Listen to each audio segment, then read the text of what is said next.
سنت، ایک یہ بھی سنت کو زندہ کریں جن کو اللہ تعالیٰ نے مال و دولت دی، جن کو رب کریم نے نعمتیں عطا فرمائی۔ اگر آپ کو پتا ہے وہ یا فلاں محلے میں، وہ فلاں بستی میں ایک بندہ فوت ہو چکا ہے، بڑا غریب آدمی ہے، فلاں کریانے کی دکان پر اس نے قرض دینا ہے، اس بندے کا بھی قرض دینا ہے، اللہ تعالیٰ نے آپ کو فرصت دی ہوئی ہے نا،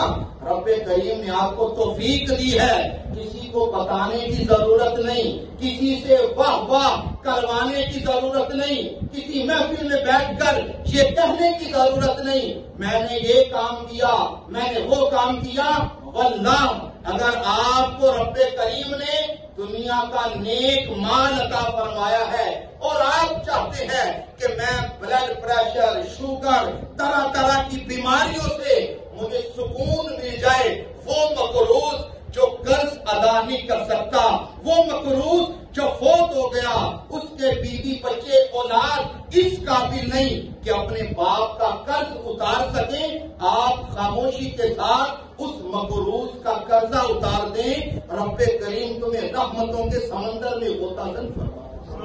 رب کریم و رحمت یا یہ رسول اللہ کی سنت ہے۔ حدیث پاک کے اندر آتا ہے نبی اکرم صلی اللہ تعالیٰ علیہ وآلہ وسلم جب جنازے میں کھڑے ہوتے نا تو پوچھا جاتا اس نے کسی کا قرض دینا ہے یا کہ بالکل صاف شفاف ہے۔ اگر کسی کا قرض اگر بندے نے کسی کا قرض دینا ہوتا تو تمہارے اور میرے سونے نبی پاک اپنی طرف سے اس بندے کا قرض ادا کر دیا کرتے۔